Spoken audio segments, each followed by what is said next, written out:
இந்த உலகத்திலேயே மிகவும் அழகான விஷயம் எது? எது? இந்த உலகத்திலேயே ரொம்ப அழகான விஷயமா? இவன் கண்டிப்பாக நம்ம தான் சொல்வான். ஆஹா.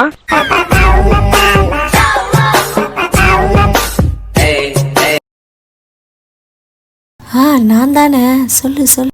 இந்த உலகத்துல இருக்கிற ஒவ்வொரு விஷயமே அழகுதாமா. ஆமாப்பா. என்ன, இந்த வாழ்க்கையோட அருமை தெரிஞ்சவனுக்கு அது புரியும்.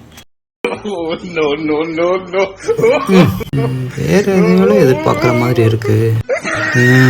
புரிஞ்சிருச்சு. அதாவது என் உலகமே நீதானப்பா. பொத்தி பொத்தி வளர்த்த புள்ள மேகலை, அதனால அதுக்கு வெக்க விட்டு போகல. பாடா, எப்படியோ தப்பிச்சிட்டோம்.